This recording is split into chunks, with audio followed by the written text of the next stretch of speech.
psychologist and a research fellow at the University of Patras in Greece. What is extremely important about Konstantinos, and we will delve into that some deeper when we discuss the review, but he's the most highly cited researcher in 2019, which is a list of the highest impact scientists in 21 scientific fields, and most specifically in his work on tobacco harm reduction. So Konstantinos will be introducing the review that he's done on the use of flavors, and we very much look forward to that. Then this attractive gentleman is Charles Gardner. Charles Gardner is a PhD in neurobiology. He's from the US, and he's led a multi-stakeholder life. He was firstly a US government official, health attaché in a number of cities, including Geneva and India. Then he's also been a senior advisor to the WHO and to UNICEF, and the director of global health in no less than 3 foundations.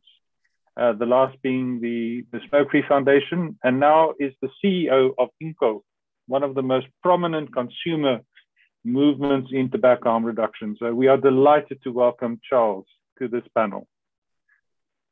Professor Heino Stöver is one of the most effective champions in the field of harm reduction. He is a social scientist, a PhD and professor at a very impressive university, the University of Frankfurt for Applied Sciences. And he's worked in the field of social scientific addiction studies for decades, and has been the president of the most prominent harm reduction for drug user groups in Germany. He has published widely, including 4 books on tobacco harm reduction, and is widely acknowledged as one of the champions and most effective evidence-based speakers on harm reduction in Germany. Heino, we are so privileged to have you on our panel. Thanks a lot. I think Kgosi Letlape is a bit of an enigma, a friend and colleague through many years. He tends to break down barriers, and he would say he's an activist for health. He's fought all of his life for access, especially to the poor and disadvantaged, to healthcare products, science, equitable policies, and I salute him for that.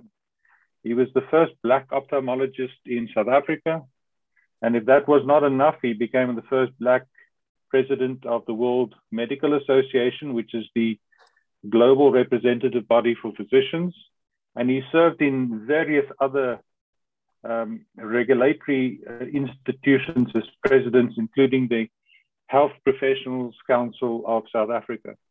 He is active in various fields, but in tobacco harm reduction in particular, he's been an avid and very persistent advocate for the rights of consumers.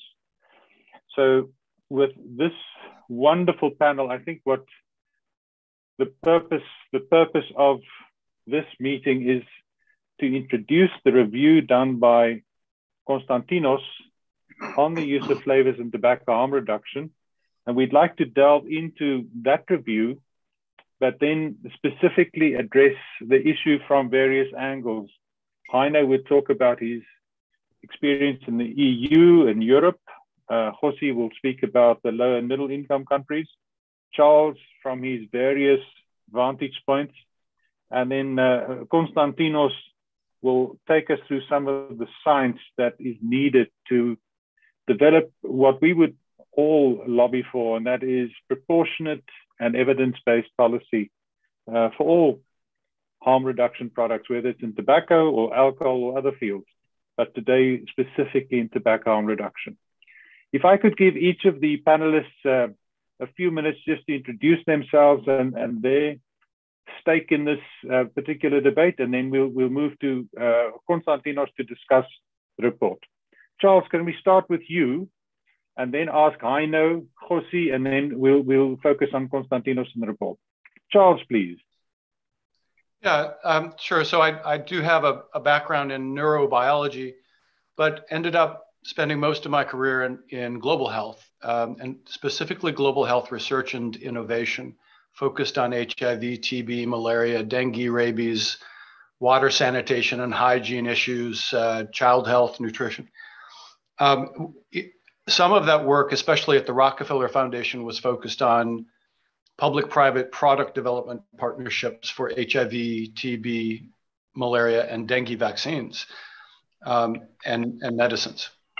And all we talked about was the things that you need. This will be for Kgosi, music to his ears, but the things you need for access.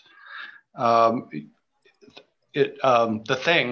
medicine, the intervention, whatever it is, it needs to be affordable, and it needs to be available, and it needs to be acceptable to the user, or nobody's going to benefit from it. And so the flavor issue often comes up with me personally, just thinking about those three things, because it's about reducing the palatability and acceptability of a product, which obviously means fewer people are going to use it. Now, I am the executive director of INCO, which is a nonprofit alliance of 37 member organizations all over the world. Our membership is growing fastest in Latin America and Africa, I'm happy to say. But we have a huge number of members in Europe and Southeast Asia, and of course, North America, where I am permanent at the moment. And we don't take any money from industry. Excellent. Thank you, Charles.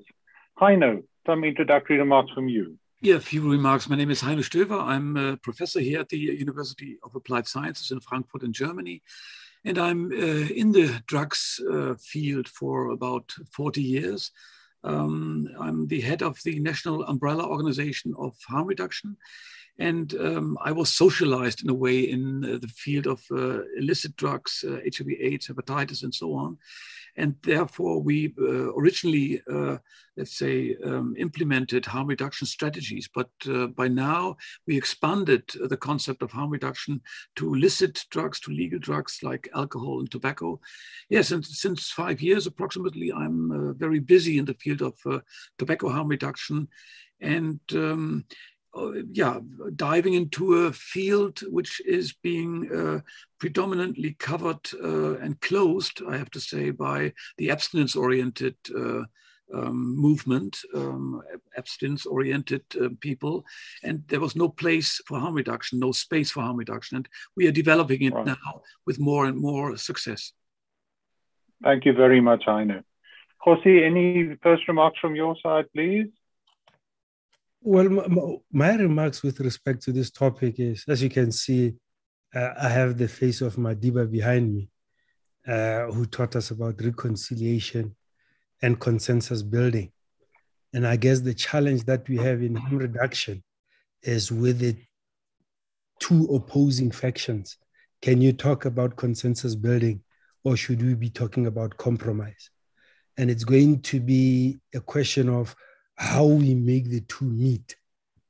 Part of the issue is extreme polarization. And I'm interested in today's topic in the sense where there should be a line that gets drawn in terms of where do we meet each other halfway? How do we ensure that this is not marketing and attracting those that should not be using the product because they are underage, and the issue of acceptability of a product. So we need to find the balance between, are we marketing or are we truthfully talking about acceptability of a product? You know, when we look at the discussions that we've had around vaccines, somewhere you got to a point where the people that produce the product, being the pharma companies, became the spokesperson about effectiveness. And at some point, you got a sense where the products were being marketed rather than people being educated by the products. So I guess from today, we would probably begin to have that line. And I hope we'll be able to have a robust discussion amongst ourselves, akin to how we were taught in medical school. I remember in ONG, for example, at the mortality meeting, there were no hold bar. They would have an open, frank discussion about whether that mother's life could have been saved or not. But at the end of the day, they came out wanting to make their efforts better in terms of protecting mother and child. So we need to also get to a point where we could thoroughly debate these issues and ensure that we protect lives and we save unnecessary deaths by promoting harm reduction without doing the marketing job for those that benefit from that, but ensuring that the recipients, the consumers, get safe products and are able to switch from the more harmful products. Excellent segue into the report. The multidimensional review by Dr. Konstantinos Farsalinos. Here you see the front cover of this report that will be available on his own website, e-cigarette research, and also on other websites that this has been distributed to. But I'd like to now focus on Konstantinos and the genesis of this review, and ask Konstantinos perhaps just to introduce himself, and then I would like to ask him a few questions about his own journey in tobacco harm reduction, and then specifically on this review. Konstantinos, if you wanted to make some introductory comments.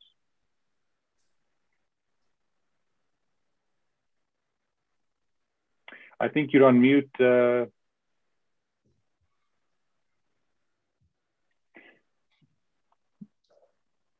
We'll just try. Jessica, can you just make sure that... Yes, there we go. yeah, right now. Please consider that we cannot unmute ourselves. We have to be unmuted. So I couldn't unmute myself unless the host unmuted. Sure. So, Delon, thank you very much for organizing this. And a big thanks to the panelists that were so willing to come and discuss with me. I fully agree with everyone. And I will start by saying that tobacco harm reduction, first of all, is a very controversial issue. In the same way that harm reduction has been a controversial issue mainly in the past, a few decades ago. We all remember what happened with harm reduction initially for intravenous drug users. We were facing the same difficulties, the same controversy, the same hot debate, not only between scientists, but also between regulators and politicians. And you know that in such public health issues, what matters is not only science, but also the translation of science and the implementation of science into laws and regulations. So the same difficulties were seen with other harm reduction approaches. But the problem with tobacco harm reduction is that it affects by far more people than any other aspect of harm reduction. A few years ago, we were having something like 15, 17 million intravenous drug users in the world. We have more than 1 billion smokers in the world. And this has been a problem for the past several decades. It's almost 2 decades since the reports from the Royal College of Physicians and the Surgeon General reported the adverse effects of smoking to health. And still, after 6 decades, we haven't solved the smoking problem. It has improved quite significantly, of course, but we have spent billions. We have tried a lot, but the problem is still here, and it still affects 1 billion people. So any reluctancy, any controversy in adding another tool to reduce the smoking prevalence costs millions of lives every year. The cost is too high for this controversy to remain and to be sustained. Now, flavors is, of course, one of the hottest topics in this controversy. And I fully agree with what Kgosi said previously, that, you know, it's a matter of being realistic.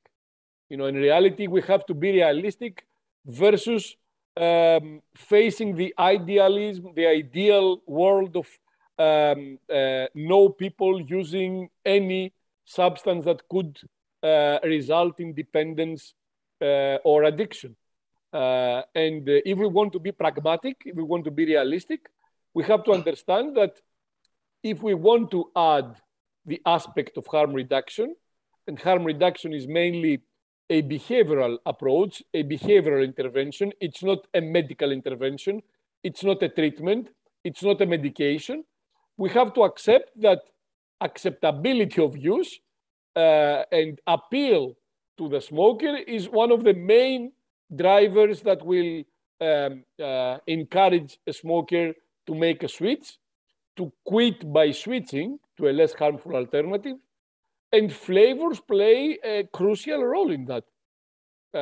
If we make these products very expensive or not tasting so well, not bringing to the smoker the experience that makes him continue to smoke, because we must provide to the smoker what the smoker wants from a cigarette.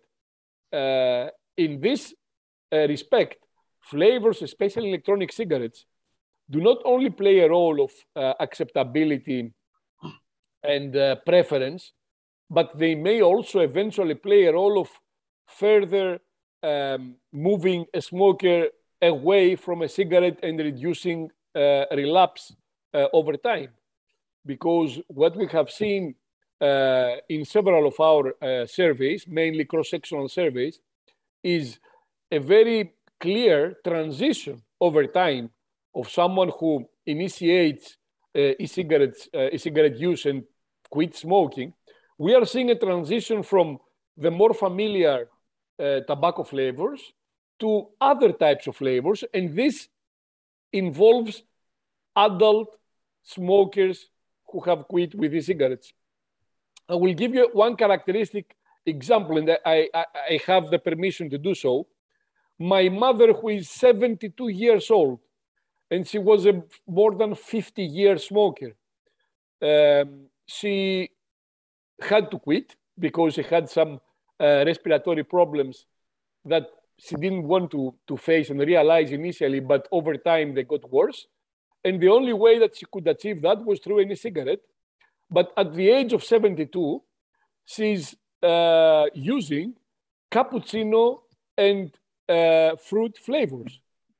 Right. She has been a 50 years menthol cigarette user, a menthol smoker, and she now uses for the past 3-4 years cappuccino flavors and now fruit flavors. She has not used any tobacco flavors for the past 4 years. So we usually hear the argument that flavors are available in order to attract youth, in order to attract kids and adolescents. Well, no, I'm telling you about elderly people who are using flavors that no one would imagine they would use in a tobacco cigarette. And that's not, a single case. The vast majority of sustained e-cigarette users who have quit smoking and have been using electronic cigarettes for a long time, they transition to other types of flavors, to non-tobacco flavors. And it's very important for them. The experience that they perceive from this is very, very important. And we cannot ignore that. We cannot ignore that. We have Can I just ask? Yes. No, so yes, while we are talking about your mother, I think it's really important for our guests to also perhaps hear your own story that I've heard you disclose at the conference before. Your own journey from being a smoker to quitting. Did that involve flavors as well?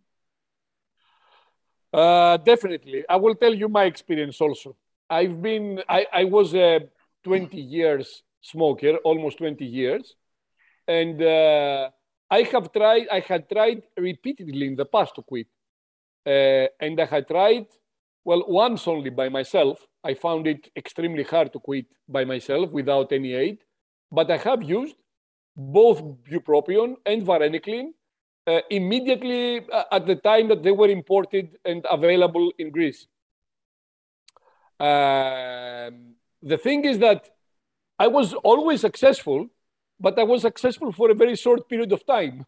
So I had quit smoking for 3 months, for 5 months. I think that 5 or 6 months was the longest period that I maintained smoke-free. and I always relapsed. You know, relapse is a huge problem. When the first time that I heard about electronic cigarettes, I knew nothing about it. The first time was when two of my closest friends sent me a photo of themselves vaping, and they were smokers. So they bought, and they were using an electronic cigarette.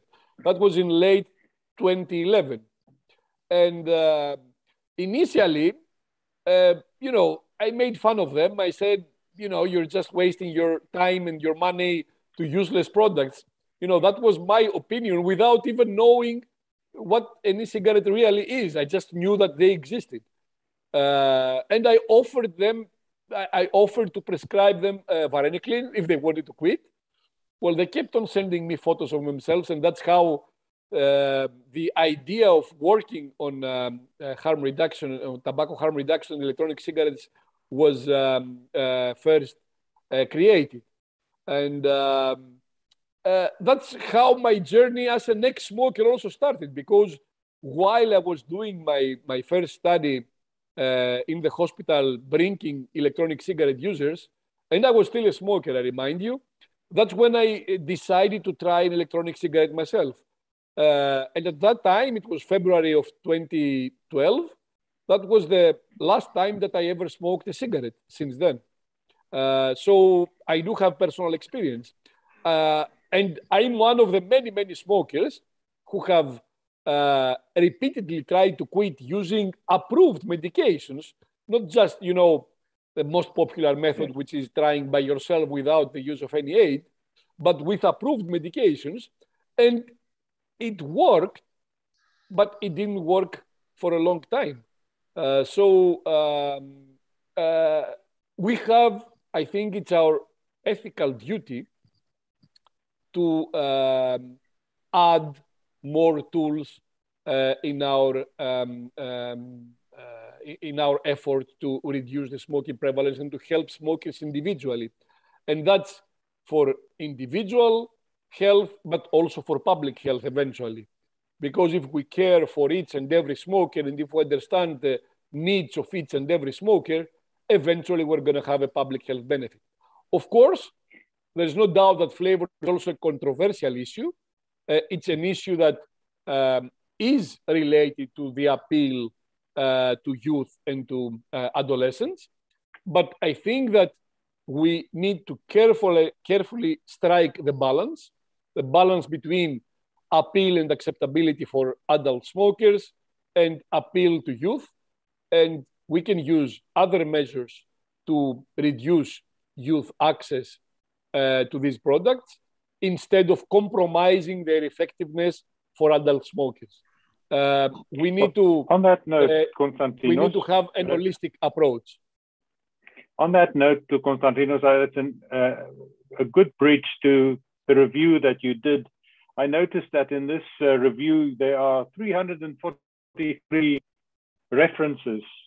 And I know that your objective in developing this review was to make sure that evidence-based policy can be possible in the use of flavors and tobacco harm reduction. And if I can just show the audience the basic contents, where Konstantinos has looked at the different dimensions of the whole flavor debate. He firstly looked at flavors used in tobacco harm reduction, including the use of flavors in nicotine replacement therapy, which is on the WHO's list of essential medicines, is a recognized form of smoking cessation. Then he looked at the different scientific articles on flavors in especially nicotine vaping products or e-cigarettes, safety studies. He himself, along with Chris Russell, did an extensive survey of 60,000 vapers in the US, which you must please read in this review as well. And then this year it's had unparalleled attention from some of the regulators, including Canada and the Netherlands, where a proposed flavor ban was discussed, and there were global consultations on this. So some of the most important submissions are noted in this review.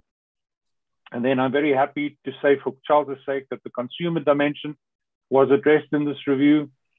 And then at the heart of the review, Konstantinos looks at some of the unintended consequences of flavor bans, and then some of the conclusions and recommendations.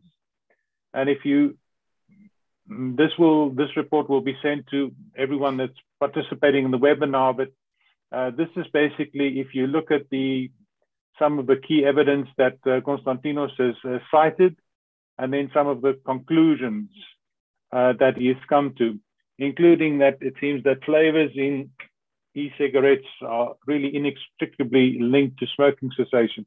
So Konstantinos, can I just ask, you put this together so that constructive evidence-based debate can be possible.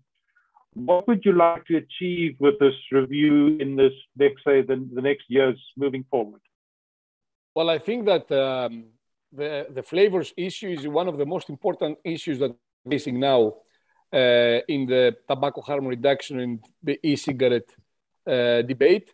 And the reason is that exactly what you said, flavors are crucial, probably the main determinant of their success. And I would say in general, appeal and taste of a product plays a huge role in helping smokers quit. And what makes e-cigarettes appealing is the functional characteristics and the patterns of use, which look very similar to smoking, but also the taste. The taste is crucial. You know, the taste is crucial for everything, for whatever we eat, whatever we drink. We don't like flavorless products to experience something which is flavorless. Unfortunately, the electronic cigarettes are flavorless unless you add flavorings. Even the tobacco flavor is not the natural flavor of any cigarette. It's an added flavor. It's added ingredients that generate the tobacco flavor. The same is happening with everything else. Now, the issue, as I said, is that you expect a smoker to initiate e-cigarette use or a use of any other alternative product with something that resembles smoking. And yes, that is partially correct with e-cigarettes because we've seen in other studies, for example, in a large survey we performed in the US, that the situation is different, that many of the vapors initiate with non-tobacco flavors too. But what we are seeing globally is a very strong transition over time, which means that people and smokers don't want to experience the tobacco flavors anymore. They want to transition to something better, in their opinion.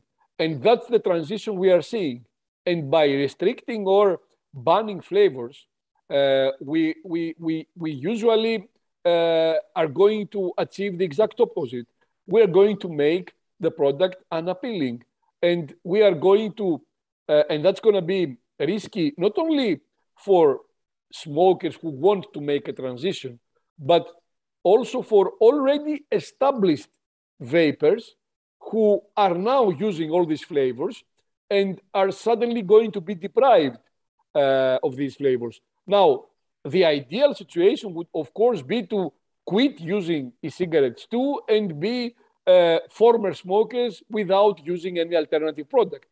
Unfortunately, reality has taught us that it is very likely for these people to relapse back to smoking instead of stop using electronic cigarettes or maintaining their use with flavorless products. We know that flavorless products represent a very small minority of e-cigarette consumption. Tobacco flavors, yes, someone may transition back to tobacco flavors, but we are disrupting their routine and we are disrupting their journey away from cigarettes. And this is very risky. It is very risky and we may see a relapse back to smoking, let alone we are going to prevent other smokers from switching. It is something that we need, not only as scientists, but most importantly as regulators, we need to examine very, very carefully. We need to strike the right balance. And we have many other tools to combat the adverse effects of flavors in unintended populations from a public health perspective. And I'm talking about their appeal to non-smokers, to youth, and to adolescents. We have more tools, but we don't have any other tool to substitute for the flavor and the perception and the appeal of these products to smokers. We need to have products that are acceptable. We need to have different products for smokers to choose. Of course, there are other issues, and I'm seeing some very interesting comments in the chat with which I fully agree. There is an issue of packaging and labeling. We have seen, especially in the United States, a huge problem with packaging and labeling, with cartoon images, with images that are kid-friendly, that may be appealing to children. And this is, of course, a problem. And this is an issue of irresponsible behavior from the producer side. But these are issues that can be addressed through regulation.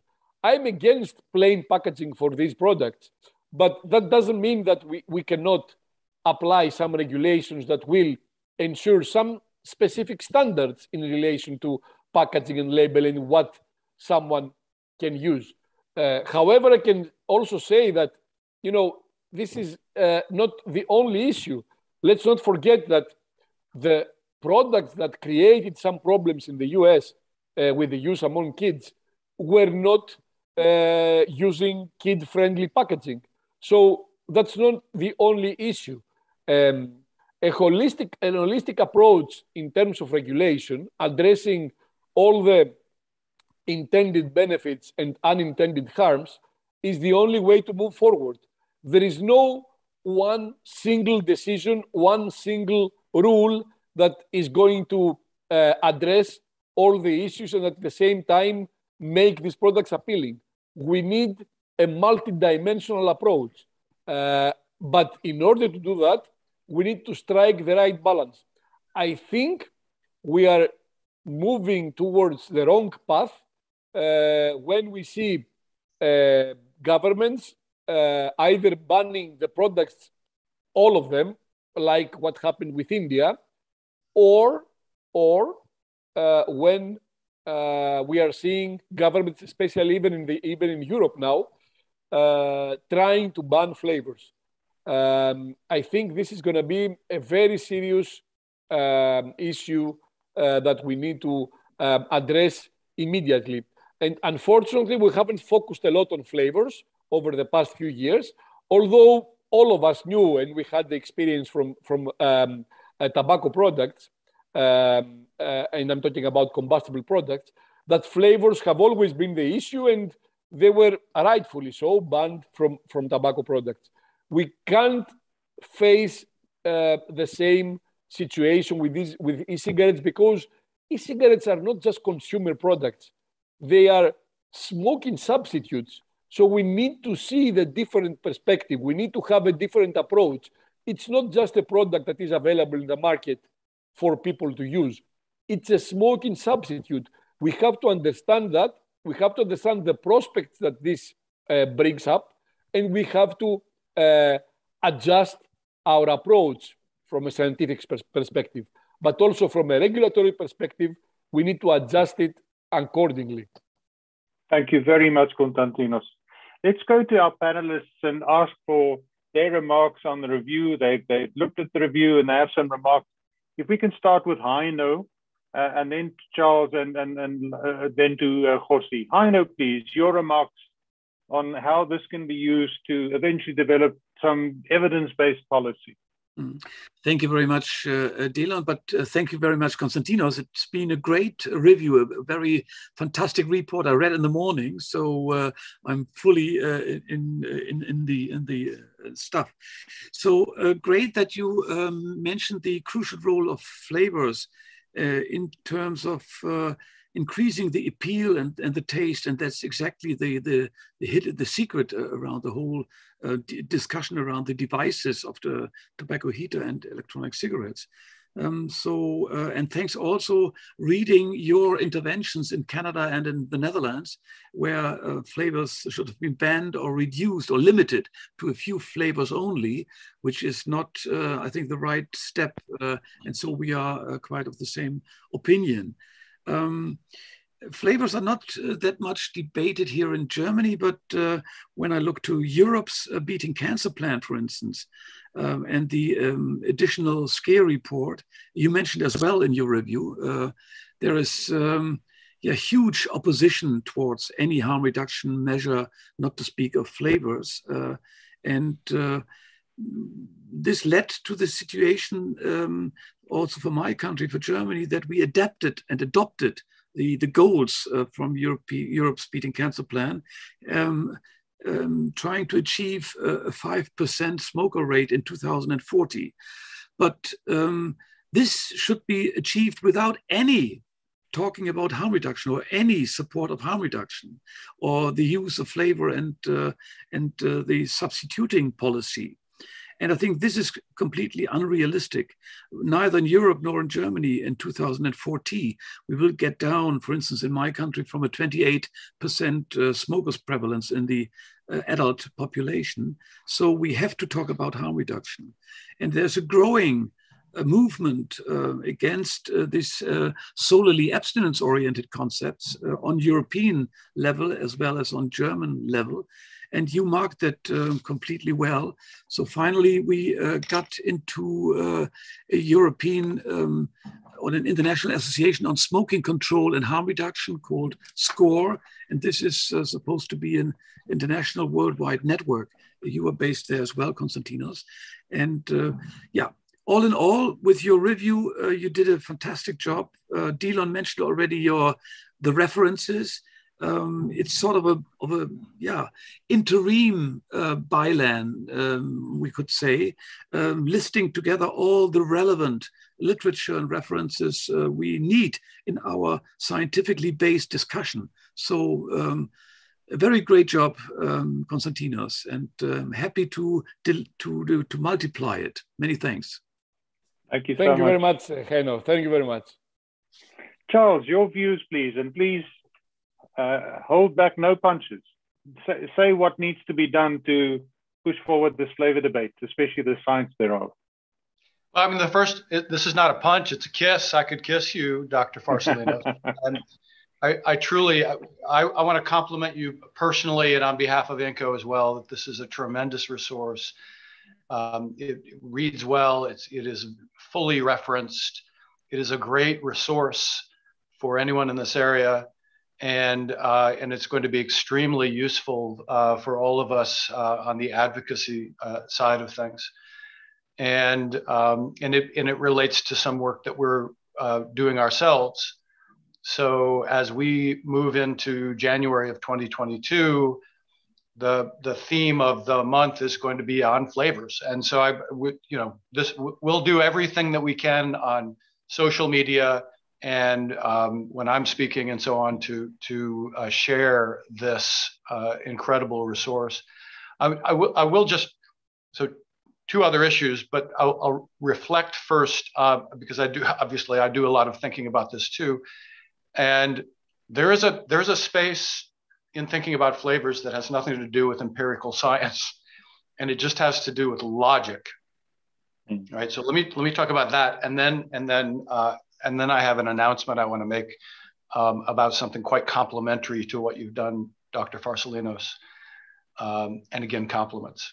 So just dealing with logic, there are 3 points that constantly occur to me. The first is with nicotine gum. Nicotine gum has been available for 3 decades. It's available over the counter in the United States and many countries. For 3 decades, it's on the World Health Organization's essential drugs list, right? Nicotine gum comes in fruit flavor, fruit medley flavor, cinnamon flavor, mint flavor, and menthol flavor. And it doesn't come in tobacco flavor. And the reason, obviously, is that the pharmaceutical industry knows that no smoker trying to quit would ever buy that. And if no one uses it, it doesn't help anyone quit smoking. I think we can draw that parallel, and it's very strange that we're talking about vaping flavors, but not just vaping flavors, nicotine pouch flavors. and snus flavors as well. In the same vein, we're going to get all these flavors banned soon if we're not careful. The second logical observation here is that the same organizations that claim that nicotine vaping is a gateway to smoking, so teen vaping is a gateway to smoking. I mean, think about the logic of that, okay? In the United States, 80% of teens who vape are vaping flavors, which, by the way, everything is flavors, just as Dr. Farsalinos said. It's all artificial flavors, so we've artificially called one set like fruit and dessert flavors, and tobacco flavor is not a flavor. Okay. So most teens who are vaping at all, nicotine, are using flavors. And the gateway theory is an argument that vaping flavors is a gateway to smelly, stinky, disgusting, deadly, combustible tobacco smoking, right? The same arguments who make that claim are arguing that if we ban all flavors except tobacco flavor, so only tobacco flavor remains, it will reduce teen vaping. And the implication there is that tobacco flavor is some sort of teen repellent. Now, these two arguments they're said with a straight face and by the same people and by the same organizations, and they're mutually inconsistent. It's a logical conflict. And in fact, neither of those arguments is correct. So that's why they can do that. And then finally, I want to talk about bicycles, which is just simply, in the United States, by my calculations, 94% of the people who vape in this country and plausibly own a device and buy the products. And if you don't do that, you're invisible to market research, and you don't matter to as far as companies are concerned. 94% of them are adults. I know that would be quite shocking to most Americans and a lot of people in Europe and elsewhere. And as Dr. Farsalinos knows, about 80% of them are vaping flavors. And so it's not surprising that 80% of e-cigarettes and vape liquids are flavored. So it's not surprising that 80% of teens who vape flavors. They're just using what's available to them. And it very certainly doesn't imply that if you ban flavors, it's going to change the dynamic. Right. So think about bicycles. If 80% of bicycles are red and 80% of bicycle riders ride red bicycles, we would not assume that banning red bicycles will reduce teen bicycle riding. Nor would we assume that the color red is designed to lure teens into bicycle riding. Anyway, so I mean, the argument collapses on a just pure, simple, logical. Oh, but finally, INCO compliments you again, Dr. Farsalinos, and we ourselves are about to produce a flavor report, much shorter, much less well-referenced, but with a different purpose. And this is our advice to policymakers. And it basically starts out and says nobody should even consider a flavor demand without first conducting a careful health impact assessment to find out how many adult vapers will relapse to smoking, how many fewer smokers will quit, how many teen vapers will switch to e-cigarettes, how many bootleg products will arise where the products may be less safe and will certainly be sold with no age checks. And so that's, right. Then we've referenced below that, but now we're going to have to change it. So this is where the punch comes to Dr. Farsalinos, because we're going to have to add a reference to your report, and if there may very well be some very good references there, we'll also want to incorporate. But thank you so much. It was a great read. Thank you, Charles. Kgosi, your remarks, please. Well, Delon, I'll echo what has been said about the fact that this is a great paper that will come in handy.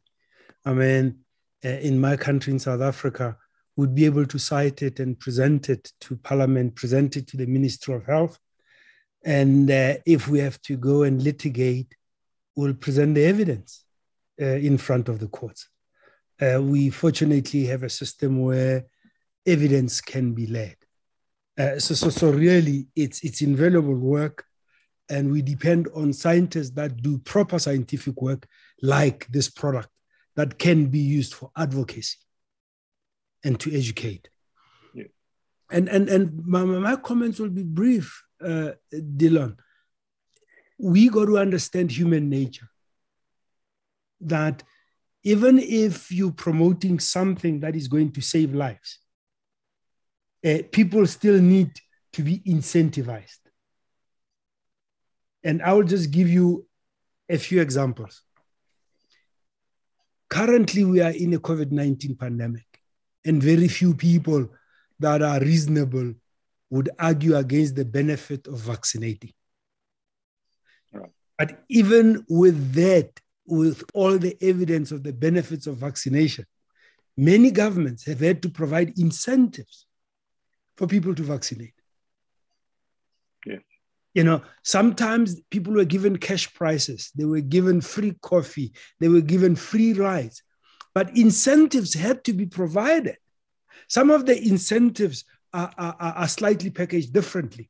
If you're vaccinated, you can go to the theater, you can go to a restaurant, you can go to a sports stadium.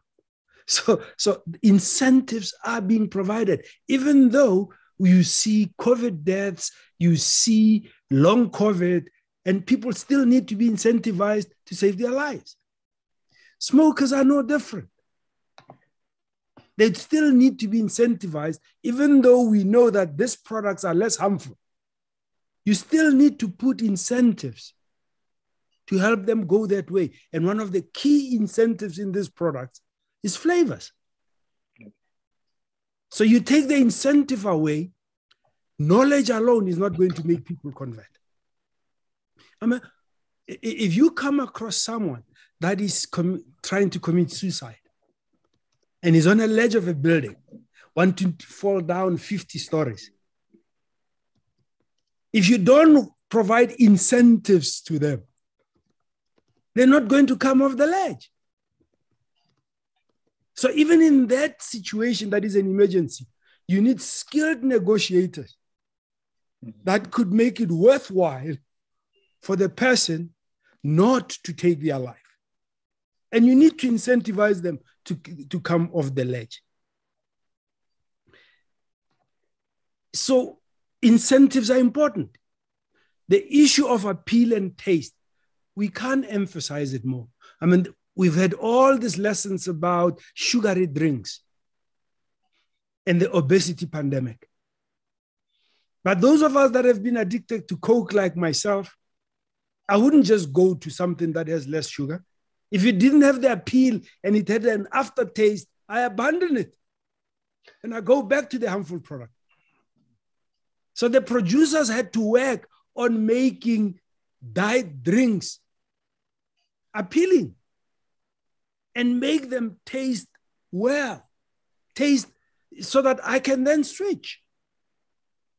So we need to be able to put the argument where the people that purport to be against flavors are actually not against flavors. Yeah. They are against vaping. And they are using the issue of youth appeal as an excuse. And we got to be able to engage in society and call them out. They are the equivalent of anti-vaxxers. Yes. And COVID gives us an opportunity to speak to these issues in a language that the public will now understand. Right. So that we have a right to ensure that people have credible information so that they can make informed decisions. So there are many parallels from the COVID-19 situation that we should utilize, where everything has been based on science. I guess the biggest problem is that for COVID, the WHO is on the side of truth. For tobacco, the WHO is not on the side of truth. So for those of us from low to middle income countries, we got to call out the WHO. Right. And we got to ask our governments to stop acting like colonies and think for themselves and engage the societies that they live in. This is time for us to utilize the underutilized commodity called common sense. And we need to revive its usefulness globally. So in summary, Delon, my comments are that we should engage, we should listen, and we should contribute. And what Konstantinos has given us is a major contribution to be able to educate. Thank you. Excellent. Thank you so much, Kgosi. And I joined our panelists to congratulate you, Konstantinos, on your lifelong work or career-long work, but also this latest contribution you've made. Can I give you a chance to just give some remarks following the panelists, and then I have some questions lined up for the last phase of our webinar. Konstantinos, please. Yeah. I think Kgosi was right, although I would be quite reluctant to use the COVID example, because in COVID, we are basically punishing non-use. We're not incentivizing use. We're just bringing back the rights that everyone had by the use of vaccines. In this case, we need to truly incentivize, provide incentives to smokers, and appeal and preference and liking a product is one of the most important incentives for a smoker to use. People smoke because they like it. They get some positive experience. We know this even pathophysiologically from what nicotine does to the brain when a smoker smokes. All these changes that are happening inside the brain with dopamine receptors. So we need to provide some pleasure and a positive experience to the smoker. This is a very big incentive. But it's not only that. Price is also another incentive. But we're now discussing about flavors. People, it's the nature of humans. They don't like something which doesn't provide any positive experience. Why would someone use something which is for which you are indifferent? You don't have any positive or negative experience. It's something boring. People don't like to use boring things. Smokers don't find tobacco cigarettes boring. We can't provide them with another product which is boring and ask them to switch. I think Kgosi was right. The health incentive is not good enough. It hasn't been good enough for 6 decades. We are providing them with medications. We are providing them with nicotine replacement therapies. It's not enough. Knowledge, every smoker now knows the adverse effects of smoking. It's not enough. So the improvement in health incentive is not good enough. We need to provide them with more. There are people, especially poor people, who are spending a significant proportion of their income buying cigarettes. They're doing it. They're not, even the financial incentive is sometimes not good enough. But when you have an alternative that works like a tobacco cigarette in terms of the behavioral aspect of smoking, provides nicotine and has some pleasure, some experience, and even more importantly, it may help a smoker transition further away from a tobacco cigarette by providing an experience and a flavor that is very, very different from a tobacco cigarette. I think that we need to find other ways of adversing the unintended harms, potential harms of flavors, which is children and non-smoker appeal, than finding, the easy solution, but it's not really a solution of banning flavors, because it has banning flavors has important unintended adverse effects. And this is exactly why we are discussing about striking the right balance. We need an holistic approach, which is not about what can go wrong with flavors, but we need to also address what is right with flavors, what is important and why flavors are important. And this is where we need to strike the right balance. I'm afraid that we're not doing that. I'm afraid that we are losing our path and we are only looking at potential harms, which are not even there. I mean, yes, we've seen in the US that e-cigarettes have grown in popularity over the years, but at the same time, smoking has been reduced, the smoking rate has been reduced to unprecedented, and I'm talking about low, very, very low levels. The lowest smoking rates among adolescents historically. Basically, the US is going to face a smoke-free generation. That's what the next generation is going to be. But no one cares about that. They care about the growing popularity of cigarettes, which in the vast majority of cases is experimental, unless adolescents have reported past or current smoking histories, tobacco cigarette use. So the getaway to smoking effect is not very convincing because the smoking rates have plummeted, literally plummeted. The common liability model is much more, I think, interesting and much more applicable to this situation in addressing why kids, adolescents, and even smokers want to use other different products. But again, it makes no sense to use a smoking substitute and deprive it from one of its main advantages, which is, you know, the vast array of different flavors, and which means that we have products that will fit to the preference of each and every smoker. We need to be very, very careful with that. We are compromising not only the prospects of smokers who may become in the future smoke-free with e-cigarettes. We may even be compromising of already established former smokers who are using electronic cigarettes. And this is something that we need to examine and study through research very, very carefully before making the decisions. It's going to be very late if we first make the decisions in the regulatory framework and then just accept and just watch the unintended consequences coming out.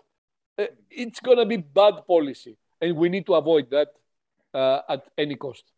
On that point, Konstantinos, if I could open up the floor to all of the panelists, there's some questions from our audience, and I'd like to thank the audience, and please add any questions you have in the chat or in the Q&A function of the Zoom. To your last point, there's a question, what is a kid-friendly flavor?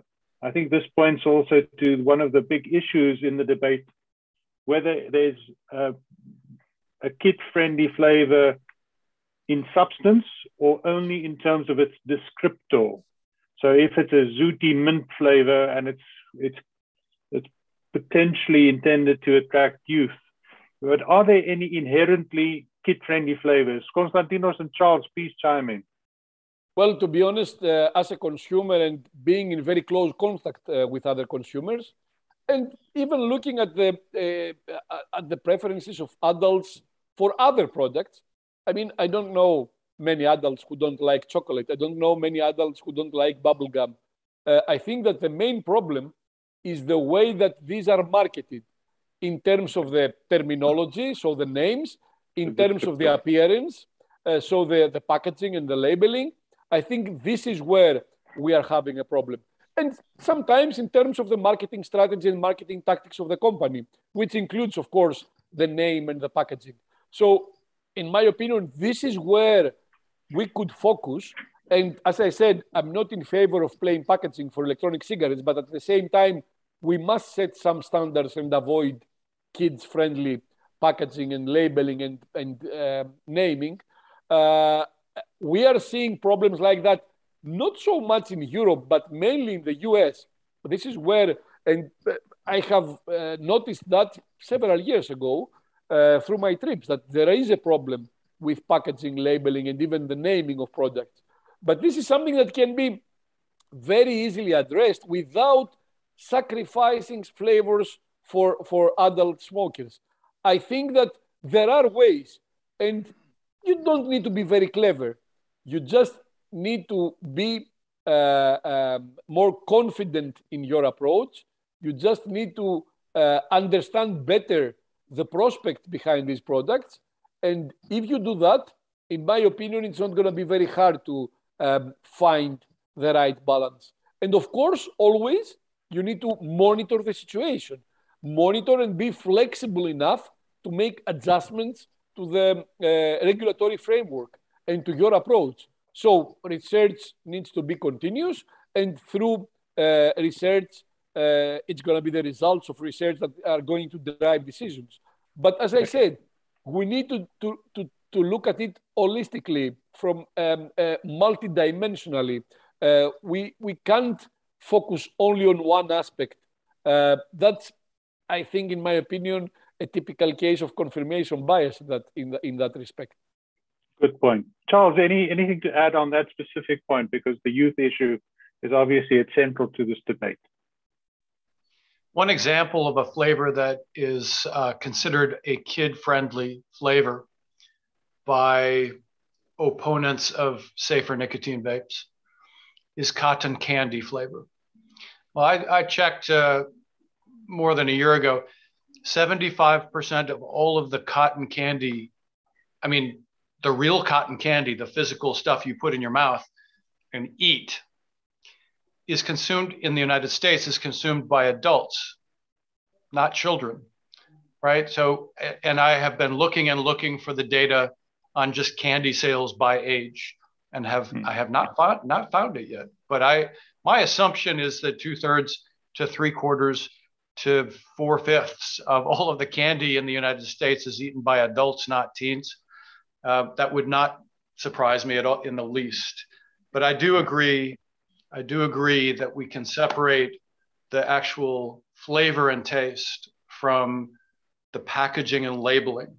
And that is one of the compromises that we would be willing to make as a consumer group, that I've even seen proposals. Okay. Oh, that's about, but please continue. You've seen a proposal? Oh, I'm taking that as a signal I should stop. No. So I've seen proposals that, make all e-liquids just in white boxes and just number each flavor. So number 1, number 2, number 3. Actually, some wines do that, by the way. And, okay.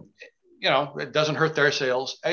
That would be an extreme version of a kind of plain packaging, no descriptors whatsoever.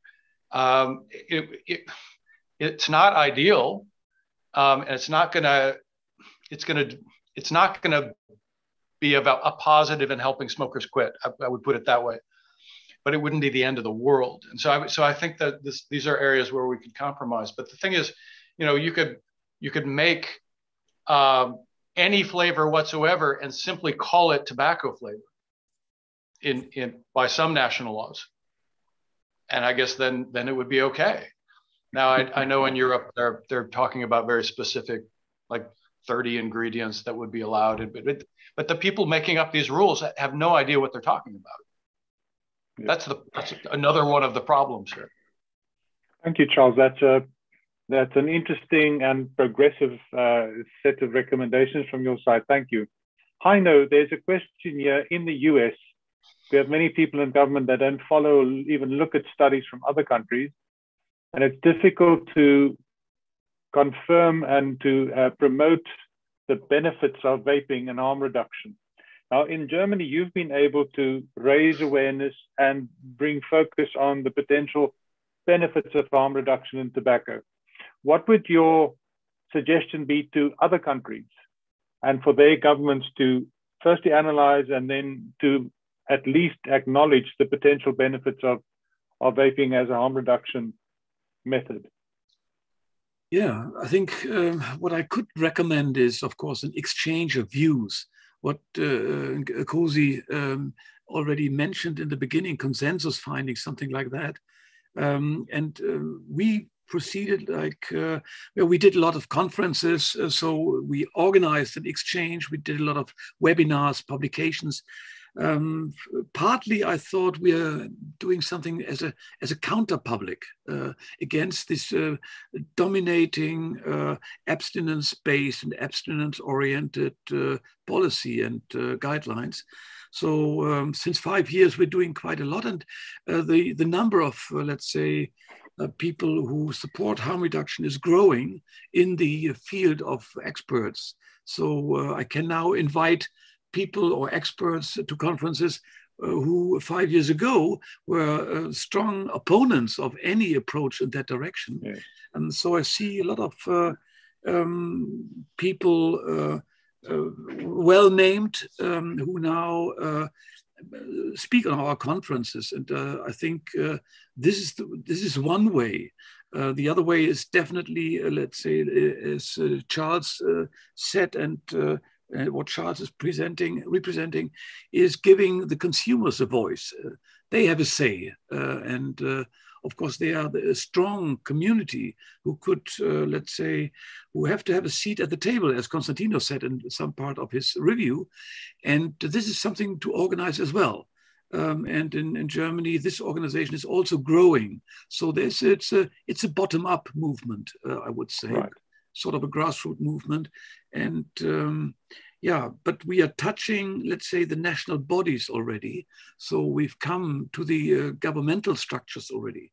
And yeah, that's what was our way was. And I can strongly recommend these strategies. Thank you, Heino. And then Kgosi, there was a question specifically on the South African Ministry of Health Department, and how to get them to consider some of the studies referenced and explained in the review that's been published by Konstantinos. How would you get government to actually take notice of the science? By bringing it to their attention, basically engaging with the relevant officials that are responsible for this product. If we have access to the minister, being able to say, Minister, here's a courtesy report for you, a complimentary report for you, a useful reading. Here's work that has been done scientifically based on flavors. And we engage them so that people become educated. I find that one of the reasons why people resort to bans is because they are lazy or they are ignorant. And one way to overcome that is to be able to provide them with information and to educate. But also the other aspect would be being proactive. For example, vaping is available, but it's unregulated. So those that provide the vapes must begin to regulate themselves. They should have their own discussions about flavors. They should have their own discussions about access and what steps they are taking to ensure that this are not accessed by children. You know, and all those issues, the steps that are proactive might help. And we need to be able to engage, and different nations might come up with different things. There should be room for a basket of flavors that are accepted, that are standard. You know, maybe a dozen of them. And any fancy flavors should still be available in the proper name of that flavor, but that should be in specialist stores that can only be accessed by adults. So that might be part of the discussion that we need to engage in, where we're beginning to say standard flavors should be generally available in convenience stores so that it's easy for those that use them. Specialist flavors, let them be in specialist shops so that you can then regulate that you are not attracting children to that. Those are things that we should be able to engage and discuss and come up to a consensus with, where we seem to be concerned about youth uptake. And we are meeting each other halfway about how those things should be done. But the key issue is this is a consumer product. We need to come up with mechanisms of being able to educate the public and the consumers on these issues. It shouldn't just be reserved for regulators and governments. We should educate the public about these issues. And there's also other things that we never do any work about. The benefits to others of switching. The smell, the secondhand smoke, etc. We are not talking about those issues. And those are things that we should be engaging with the public about, so that the public has to understand that when you switch from a combustible cigarette, not only do you have health gains for yourselves, there's also massive gains for society and those that live with you and those that are around you. So we shouldn't just focus on the governments and the regulators. We should focus on the public education. Thank you for that, Kgosi. And Konstantinos, switching to Europe, last Friday, the Europe Beating Cancer report, the Becker report, was finally adopted by the Commission. Here is a question. In its Beating Cancer plan, the European Commission suggested to ban flavors in the next tobacco products directive. Do you think this can be reversed? It's going to be really tough. You know, I have been expecting the climate and the environment from the US, which was mainly focused on flavors, to come to Europe. I think it was inevitable. It's been happening. However, I don't see any real documentation and any real evidence of a problem with youth use of electronic cigarettes in Europe. It hasn't been documented at all. Even in the US, where it has been documented, you know, the definition of current cigarette use in Europe, in the US, is having even one puff over the last month. So you understand that that's not current use of any product, to be honest. Yeah. In Europe, we don't have any documentation of a real problem. So I don't know if we are just trying to find a solution for a non-existing problem, or in reality, we are creating a problem, trying again to solve a non-existing other problem. It's going to be very difficult because it is clear that the regulators have a predetermined opinion against electronic cigarettes. They are predisposed against it. There is a lot of pressure from respected organizations such as the WHO. There is some social pressure, which I don't know if it's coming from anywhere, because, again, I haven't seen any real documentation of a kids or adolescents problem with electronic cigarettes. As you know, I've published also about the US situation. We need to look at two main important issues. One is the frequency of e-cigarette use, and the second is the smoking history of e-cigarette users, current and past smoking history. So this is very important in order to determine what is the impact of electronic cigarettes in youth. We haven't seen almost anything in Europe. So I don't know why they're in such a hurry and they are so confident that they are solving a problem by banning flavors. I don't know why they're confident in thinking that they are preventing a problem by banning flavors. E-cigarettes didn't enter the market last year or in the last 2 or 3 years. They've been in the market in Europe for more than 10, 12 years now. So I think that we would have seen a problem in the past. I don't think we have a problem here. And I don't think that we are going to solve or prevent a problem by banning flavors. I think we are going to create a problem. And the problem is not only the lack of appeal and acceptability of products for the smokers. Another problem that we need to understand is the black market problem. Not only the black market, but the use of unregulated products, because let's not forget that the flavors used in electronic cigarettes are food flavors. And you can find food flavors in the market and mix and match final product yourself.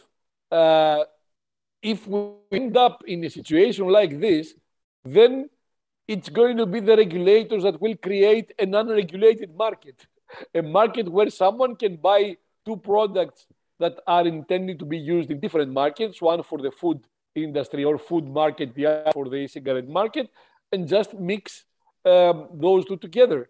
They need to understand that banning flavors is not an easy solution. And banning flavors has many unintended potentially adverse consequences. And they have to understand that they need to look at the benefit also of flavors, not only at potential or possible unintended harms. Public health policy has never worked unless you take a multidimensional and holistic approach to this matter. You can't focus only on one aspect of the issue and come up with a perfect regulation. It's not going to happen. Well, I have to join the other panelists to say that with your review, that's exactly what you've tried to do, is to address the different dimensions of the use of flavors in tobacco harm reduction. There seems to be an overwhelming consensus that the use of flavors in tobacco harm reduction leads to smoking cessation in one way or the other. We've heard some very interesting and pragmatic recommendations of how the issues with flavors can be addressed, such as looking at the descriptor especially.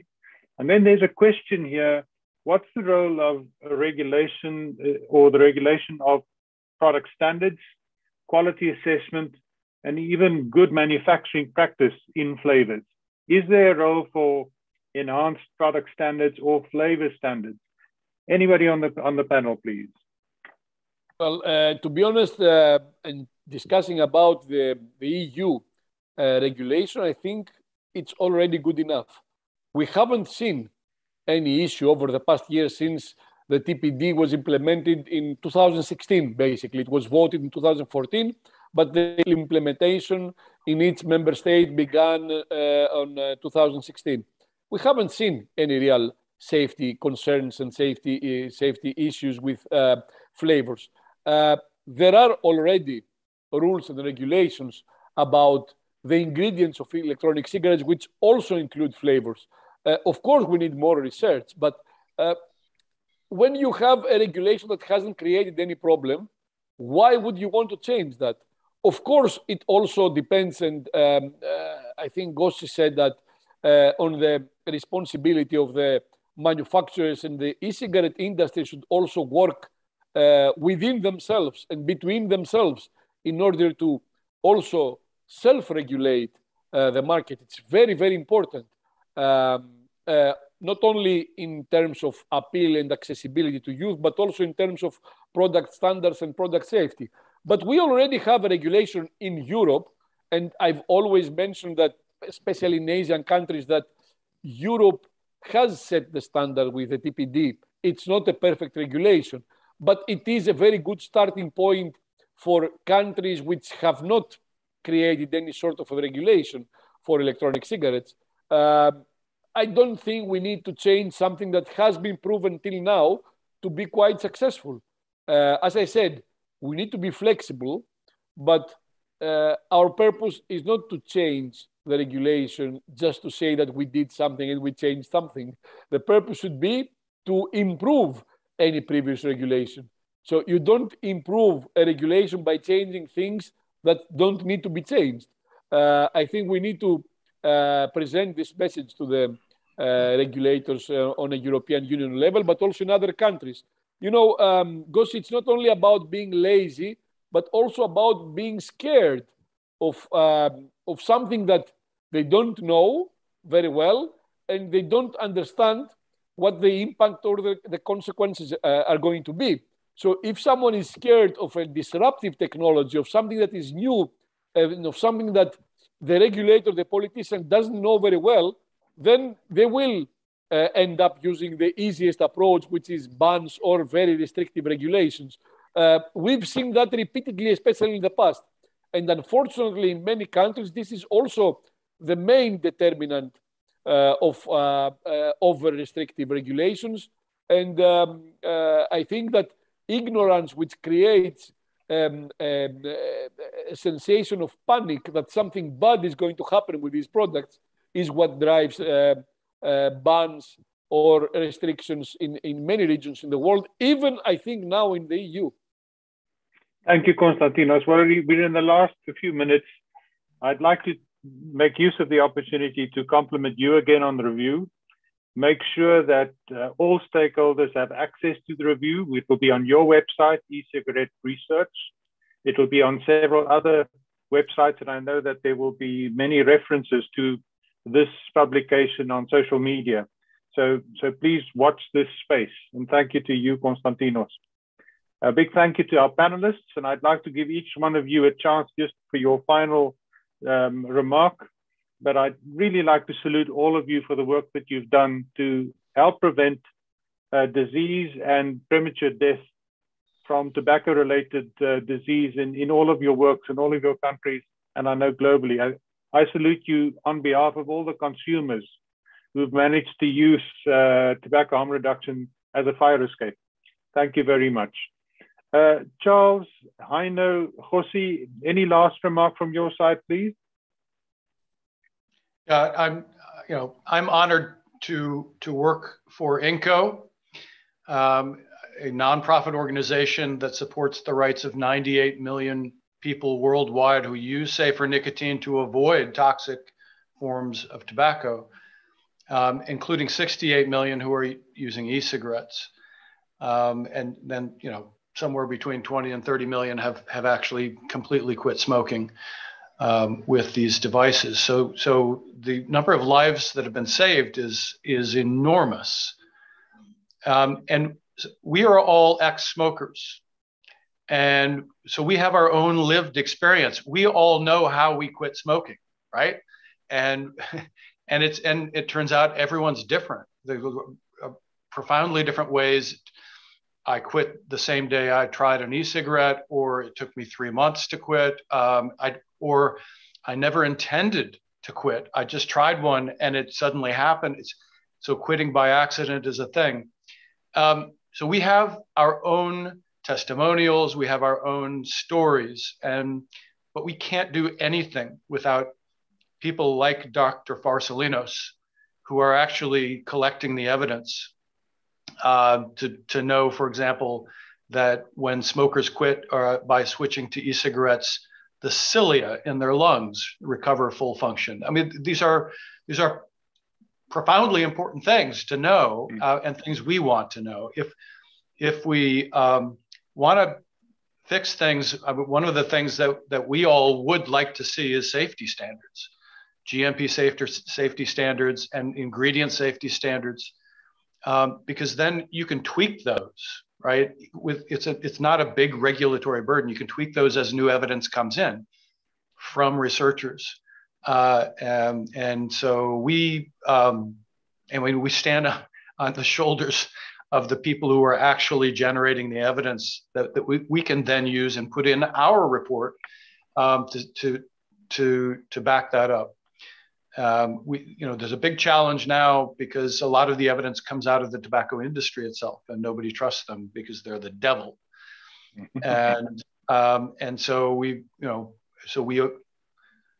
love that there is evidence coming from independent researchers who are not tobacco industry funded. Thank you very much, Charles. Heino. Okay, as a former smoker, as Charles also is, I'm very close to the topic. And for me, it is very important to see that the whole discussion around vaping or smoking is led by an oncological perspective and an oncological dominance. That's correct, of course, when we think of smoking. But it is not applicable to, let's say, vaping products and flavors and liquid. So I think most of the discussants in the whole debate are completely underestimating the dynamic and the power of addiction. And let's say, acknowledging this power of addiction, then we have to look for substitutes. And vaping is definitely the methadone for smokers. So we have to look for smoking substitutes. And e-cigarettes, tobacco heater, whatever, they resemble smoking to a very high percentage. And so far, I think this is the future. I always, let's say, see a parallelity between e-motors in cars and the e-cigarette movement. So I think both in 2030 will come to a common sense and a common goal that, let's say, the smoking products of both will be forbidden more or less, and then definitely vaping will be the future. And we're working hard on it to, let's say, increase the community of people who are supporting harm reduction. Thank you very much, Heino. Last word from you, Kgosi. But my last words are, maybe we should also change the way we talk. Instead of talking about the power of addiction, we should talk about the benefits of enjoyment. As Konstantinos says, people enjoy this, you know, and that's something that gets forgotten. Yeah. And that should not be forgotten. And just to reiterate that, part of what we should be using more is lived experiences. So when you get into the situation where there's a bill coming up like in South Africa, we need to mobilize those whose lives have been changed by switching to non-combustibles, to tell their story and to write in to the lawmakers, because otherwise the lawmakers are going to turn their life into a misery again. So we need to ensure that we bring the people to be up front and center of what we do. I'm a physician, and we put our patients first. And what I learned from the HIV battle that we had is that we could never have gotten anywhere without the people living with HIV standing up and we supporting them and coming to them and saying, how can we help you? So my last words is, we need to mobilize the people that are impacted, the people that are affected, the people whose lives will be changed by switching from combustion to non-combustion. Thank you very much, Kgosi. Thank you very much to our panel. Konstantinos, thank you for your hard work and this review. We will do our best to make it available to all of the panelists and participants to this webinar and beyond. Thank you very much for joining us this afternoon. Thank you, everyone. Thank you.